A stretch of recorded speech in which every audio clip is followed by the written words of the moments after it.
But don't worry, I watched it all. Cena's heel turn shocked the world, but the real jaw dropper, wrestling dirt sheets didn't spoil it. Hardcore fans paying for early scoops got fed lies. Drew McIntyre winning? Wrong. Triple H's war on the dirt sheets is in full swing. At WWE Backlash in France, he fired a warning shot, blasting PWI Insider and Fightful, two of the top outlets. First of all, if you're going to cite news sources, pick good ones. Was there an apology by Triple H? Nope. Nick Khan sent a basket though, smiling at these press conferences, but everyone there knows deep down that he hates all of you almost as much as the fans who try to predict what happens next. Contrary to everybody going out there and saying, online or whatever, this is where they're going. I know. I talked to a dude who to another dude that talked to a dude that said he knew this. I can tell you none of them know.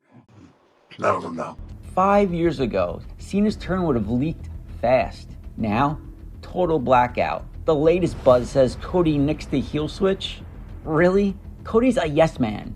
He said it himself. He's the quarterback. Triple H calls the plays. Well, I feel like there's no sign of you slowing down. As a 16-time world champion, how many more title runs do you think you have in you? In order to understand where this story is going, we need to start at a very key and pivotal point in John Cena's life. John Cena!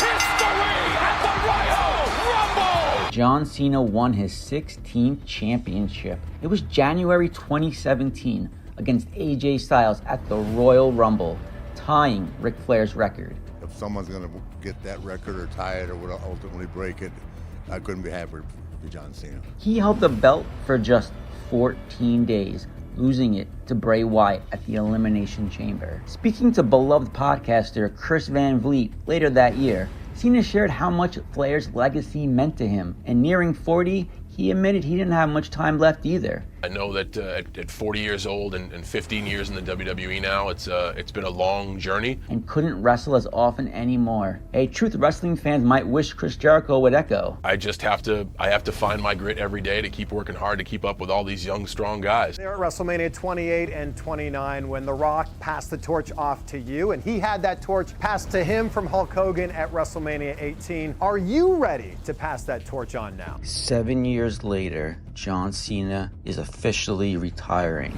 But first, something very significant must happen. John Cena got booed out of the building. The Rock and Cena's epic feud spanned WrestleMania 27, 28, and 29. John lost the first, won the second, taking the torch. I remember Vince toyed with the idea of possibly turning me heel for the Rock. Not surprised. You said he had a mixed. You were like, he's having a mixed reaction. This crowd's a there's mixed a here. reason that I said that, which I don't need to get into now. But maybe there was some sound that was blocking your hearing in the arena. Exactly. I don't know. I think I have my earplugs in. But what do you do when people boo? Do you think they should turn John Cena into a full-fledged heel? I don't. You don't think so? I don't think so, and I know that a lot of people are, oh, you don't know what the hell you're talking about, Cole.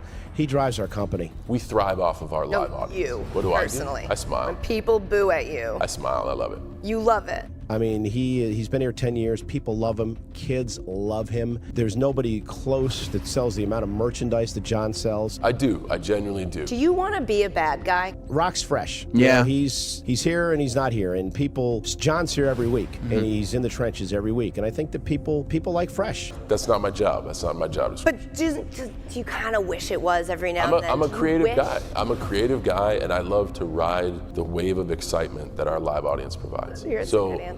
I mean, he is just so good for this brand, and not to mention the charity that John does. I mean, between Make-A-Wish and the Susan G. Komen for the Cure, the Breast Cancer Foundation that we worked heavily with them last year, that was all John's idea. He came up with the pink ropes and the whole 9 yards. So John is that person at heart. I've known John for years. He's one of my closest friends in the business, and that's who he is. No. Would I love to creatively use all of my thought process to come up with an evil character? Yes, and I think the story would tell itself out fantastic. Then never main evented WrestleMania ever again. You hit that where you're the guy, and then you lose to The Rock at WrestleMania, which a lot of people would not want to do in the position that you were in. You get your victory back in the main event the next year. And the part that tripped me out was it's the last WrestleMania main event that you got. You didn't main event WrestleMania after that. A lot of people hold on to that spot, and it's not something that you ever did. Is that just not, did it never occur to you? Not once.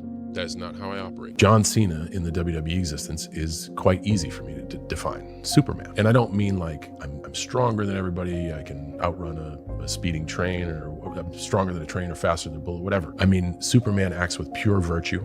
Superman has a moral code. Superman can be conflicted, but when he's conflicted, his North Star is his moral code and his virtues. It affects the body language, it affects your delivery.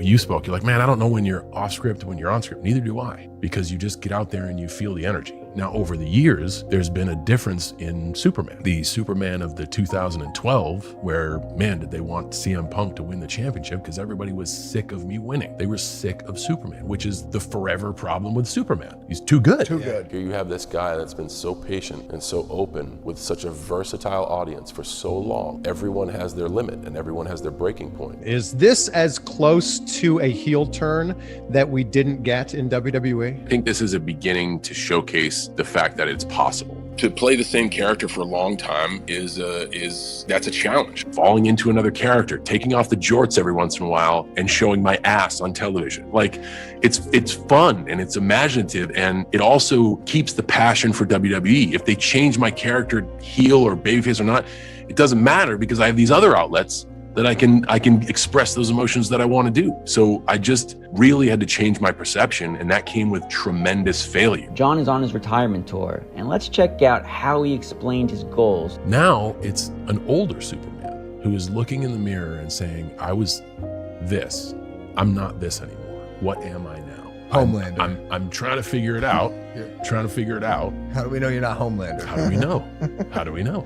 But I'm trying to figure it out. I need your help. Hey guys, I don't know how much time I have, and I gauge their interest off of that. It's fun to be able to play with that dynamic of having that run, and just like the evolution of the Doctor of Thugonomics. That was a slow climb into, it was an immediate shift into the rap guy, and it was a slow climb into the virtuous Superman character that became the face of WWE. But then it was a long period of time where that character did well. Now I went on TV and said I haven't won in 2,700 days. I haven't won a singles match in almost 3,000 days. Is that true? Yeah. It's because Solo had that spike. That's not fair. He did have the spike.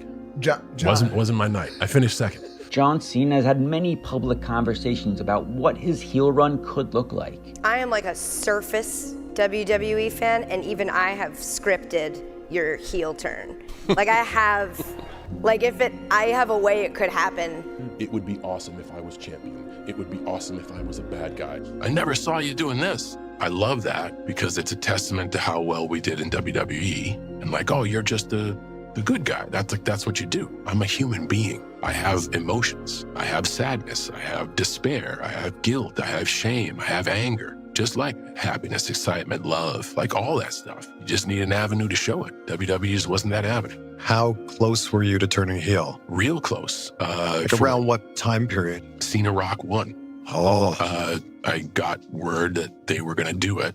I went out and recorded a new song. I went out and got all new gear. I wasn't prepared for Ruthless Aggression. That was the last time I wasn't prepared.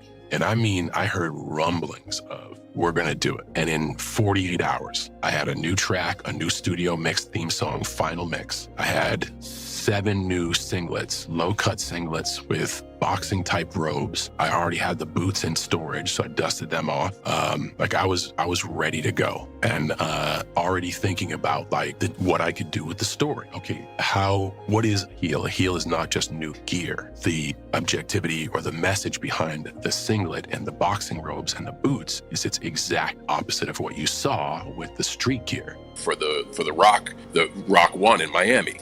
And I told him, I'm like, hey, no problem, 100%, I'll do it. But just remember that this is we're so deep in at this point. We can't do it and then jump back because we'll be sunk at both ends. Yeah. So if we do it, I have to be the opposite of virtue. I have to be pure evil, and we have to go all in. And I think it could be, like, you want to talk about a relatable story, it's easy to relate to. Every good bad guy has a shred of truth to what they say. And from a believability standpoint, I've always, people always see me in uniform. Go figure that. If you didn't see me in a suit in WWE, you saw me in a ball cap, t-shirt, jean shorts, sneakers, you saw me in uniform. Because I want, wristbands, because I want people to know that what they see is somebody they can relate to. And I think that's been the biggest thing with me. I've been put up against so many opponents that are supposed to kind of be bad, but the lines have become so gray that it just gives them the opportunity to choose. So yes, there are people who like what I do and believe in what I do, and there are those who don't, and it becomes a fun, interactive environment. The jean shorts, the t-shirt, the ball cap, the sneakers. No, go the opposite route. And now lean into the opposite of everything you stand for. So I would begin to not work as hard.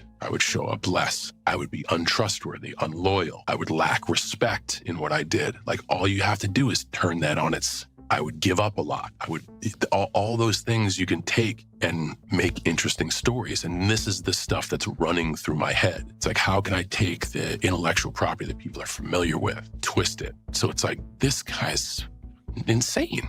It's everything I've come to love, and now I genuinely hate it. And in being a real bad guy, I know this is gonna sting, but I'm not gonna sell another t-shirt. I'm gonna take all merchandise off the market. I'm not gonna put out anything new. I'm not gonna do any more appearances. I'm not gonna do any make-a-wishes. I'm not gonna do anything like that. I'm going to be a bad guy to make you a good guy, so you're a good guy does all. And I think that was the conversation that was eventually had, where it's like, okay, it's a bad idea. And that's when I was like, we're kind of in too deep. He decided against it, and at that point, he was like, listen, I don't think we're ever gonna do it. So it worked out the way it worked out, but bro, I was ready. So to answer your question, the person sitting before you is me. The person you see in WWE is more of me now than it ever has been in total. I don't know what the future will bring. And I don't know if I have to take the character or the arc anywhere else. John Cena's 2025 retirement tour kicked off with a bang, and if you blinked, you missed the clues buried in WWE's content flood. A reporter recently asked John about going to the dark side for his final run. Money in the Bank, Toronto. 20,000 fans roaring as Cena grabs the mic. WrestleMania 2025 will be the last WrestleMania I compete in. After announcing his retirement, John Cena was asked about turning heel and what that could look like. His answer was very interesting. In this final run, do you think there's any chance we see a darker side of John Cena? So I think by now, after 22 years, I know you'll see me, but you won't see me. You will get my authentic self. And moments of frustration and moments of disappointment. Heck, I can't remember the last time I won a match. I'm on a little bit of a slump. So I guess I don't think in those terms. What I do know is I really try to work hard every day to be as good a human being as I can. So I don't know how much impact that would have, because that goes heavily against what I value. It seems at this moment in 2024, he had no intentions of turning heel, but something changed. Elimination Chamber, March 1st. Toronto. I think there's some pretty good things gonna happen there. Do you think so? Oh, I do. Wow, what are you in the writer's room now? What is this guy? Is there something left for you to accomplish before you realize or feel that, okay, I can put a ribbon on this and call it a day and walk off into the sunset? The great thing about WWE is there's always another show. And there's always something to accomplish. I think individuals tend to look at it selfishly. Can I win a 17th championship? Tied currently with Ric Flair, 16-time world champ. To get number 17, who would you like to fight? The Rock? I think The Rock is such an attraction. I don't think our audience is angry with him. They did a segment that was heavily disliked. I think it was the most disliked segment in WWE social history. How many WrestleMania ticket refunds you see? 0. The metric to look at for me is how many people don't want to see the show. Because my instinct would say, stay the course, and the show is an infinite loop. I think there's an underlying sense of fulfillment, that they're angry that their expectations were changed. Wrestling fans are anything but patient. No, but they are patient. Randy Orton, Logan Paul, CM Punk. Your friends stabbing you in the back, I'm gonna stab you in the front. Cody Rhodes. The whole theme of WrestleMania was finishing the story. His story starts today. Roman Reigns. The best the business has ever been than Roman Reigns. Okay. And it's amazing that I'm saying a still active talent with years in front of him is the greatest of all time. Cody has been hinting about how shocking and how they were going to be able to top WrestleMania 40. A lot of responsibility sits on this and what we do here, and can we top 40? And I think people are going to be blown away with how we do it. We're definitely topping 40. Since November of last year. Who would you like to fight that match to win the title? I think what's interesting about the tour is there are some jackpot long shot scenarios where it can happen. But to win a number one contendership in a story-driven purpose, you have to earn it. Right. I had my chances. I've been a part-timer now since like 2018. That's 6 years. Right. I've had my chances of coming back and being like, I want you in a match. I haven't won a match since 2018. Wow. That's a slump. That's a lot of L's. Step one, I need to bust the slump. If I win the Royal Rumble, I get an automatic chance. There have been stakes put on the Elimination Chamber. If I win that, I might get an automatic chance at a championship. The Money in the Bank suitcase is a suitcase for a championship match anytime, anywhere. So that's what's cool about doing it over a year.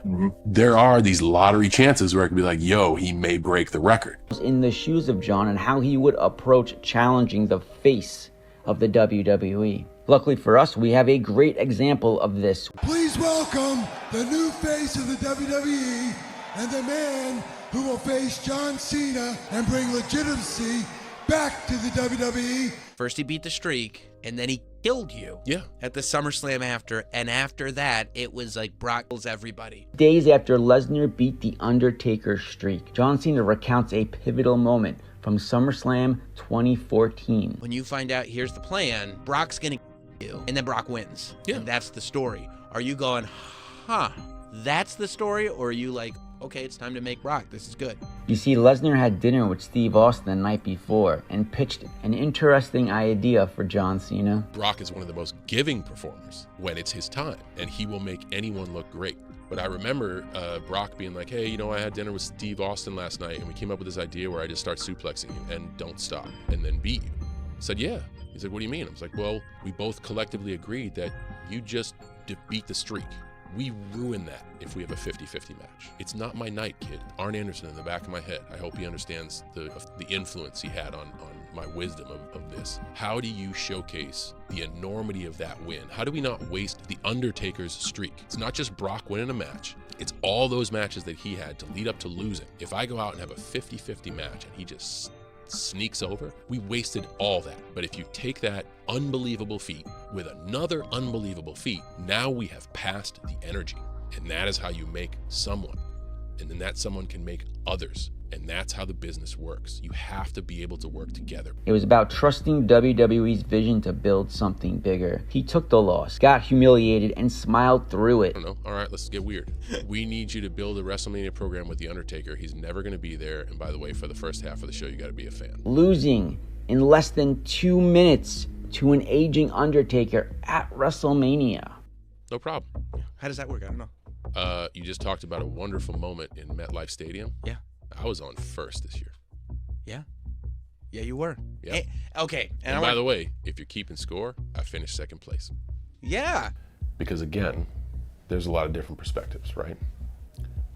Anyone else sitting here would probably craft a scenario where, oh, in my mind, the perfect thing is to do this at this event with this individual.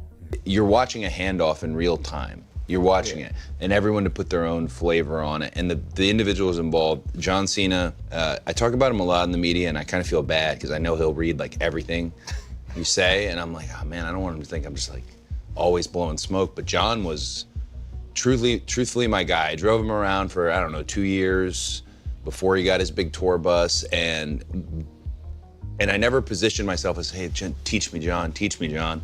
But that's what it was. I wanted to know, like, how, man? Like, how are you on this level that you're on, where it's just like we couldn't go anywhere without a mad scene.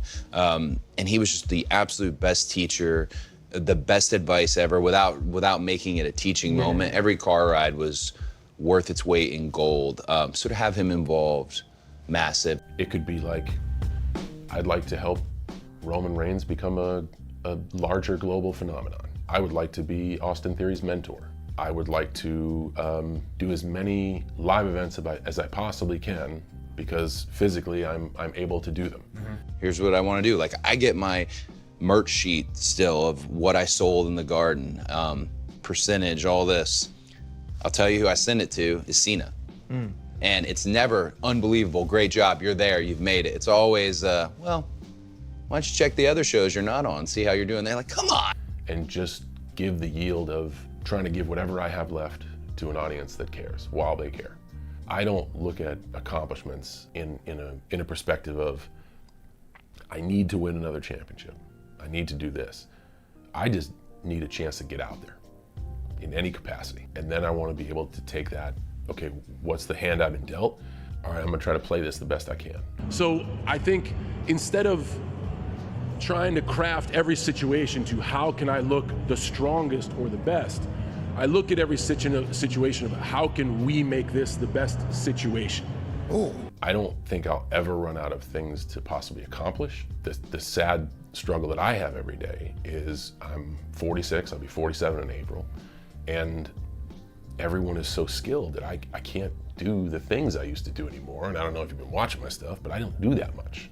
I just want to do what's best for the WWE. That has been my order of operations since I walked in this building. And it hasn't changed, and it's my way of thinking, but it's done me pretty well. But Rock is the director of the board. The man that is the final boss, Dwayne Johnson, is different from the final boss, and his outside the box thinking. So I think when I'm courageous enough to express to those making choices, like, hey, this is it. I do what they tell me to do because I believe in full faith that they are doing what's best for business. So whenever it comes to an end, and it will, whatever is deemed the best thing for the WWE is exactly what will be the perfect moment, period. Is part of WWE's record era, part of this WWE Netflix era. So whether he's in the ring or whether he's not, he very much is still very involved with what happens at 41. You coming back last year is the absolute definition of you don't know what you've got till it's gone. Because you come out and now they're cheering you. They're singing every word of your theme song. That was stupid. So I also want to be able to contribute to the WWE and then walk away from it. And I mean, like, walk away from it. Not all hunched over and not broken and beaten, but appreciative. Can you give us anything on this run? Now he's been clear, this is it, it's over. Now, I've been watching wrestling for, 40 years. I've never seen anyone actually stick to that. John is of a different mindset, for sure. The most disciplined guy I've ever met. Triple H said he had the main event for WrestleMania jotted down, but that a phone call changed everything. Could that phone call be from the doctor of Thugonomics on a potential heel turn? As we sit here on Saturday, January 4th, do you know what the WrestleMania 41 main event is going to be? Yes, with an asterisk, because I cannot tell you what happens between today and Las Vegas. People get hurt, You get a phone call, hey, would you ever consider doing this with me, or whatever it is, where you go like, wow, that's an amazing opportunity. Maybe I would go in a different direction, right? I was at the Cody Rhodes premiere, and he was asked about the likes of Ric Flair, Undertaker being part of that documentary. And he said, look, it's great, it's wonderful. Business is healthier than ever before. They should all be marking out about us. That was his response. They should be returning to praise his current era. How do you feel about that? I agree with that perspective. I was given an opportunity at the beginning and then became enhancement talent. And even when I re-identified myself as a hip-hop artist or a rapper, I was an enhancement talent. So I had like a 2-year understudy of, this is your job. This is the story. Arn Anderson, I remember, it's just not your night, kid. The story is for this. So I have great equity in, like, my piece is to make this interesting. But the truth is, contrary to what you read and what people will report because they have insider knowledge, it's not about I got to main event WrestleMania one more time. Or I've got to be the main event of this TV show. I've got to win the title again. Whatever that is, it's none of that. It's one last loop. It's one last tour that lasts a year. It's one last time to go to all those big markets that hopefully he wants to go to. What the year will look like, we're still figuring it out. Obviously, John's very busy. He'll make select premium live events. He's going to wrestle a lot. He's going to perform a lot. It's sort of a one calendar year thing, and then he's going to call it. Are you ready to pass that torch on now? I think it's been passed without me. Like I said, there's a lot of folks that are currently doing some damage on the roster. The show is thriving in my absence. I think it's extremely competitive. I did win the 16th championship at the Rumble, but I was unfortunate in my first defense at Elimination Chamber. And before that, I really hadn't been in a championship picture a while. I think the company is moving on quite well. And I'm so grateful for the career arc that you all have awarded me, because I've been able to do it in sections. I was the last pick. I started out in the warm-up matches. I was everybody's go-through opponent. I worked my way up to try to get some merit. I changed my character. I changed my look.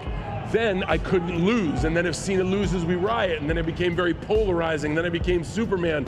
And now I've been around so long, and I'm such a part-time contributor, that I do get to be present and I do get to enjoy it. So I'm being weaned off the dragon. Since John Cena started weaning off the dragon, in his words, he has lost big match after big match. In an interview with Shay Shay, he said, "What's interesting about this retirement tour is that there are some jackpot scenarios. Is the story ultimately about The Rock facing Cody Rhodes, and that the story about John Cena is about, can he win the championship, or is the story about John Cena winning the championship?" Arn Anderson, I remember, it's just not your night, kid. The story is for this. So I have great equity in, like, my piece is to make this interesting. But I do know from all my experience, if you do not have something they care about, you do not have something. That's it. So my job is to make them care. Through his loyalty to WWE above all. That's our next video coming out this week. You gotta really do something stupid to severely get under my skin. Which, real quick, is 16 more times than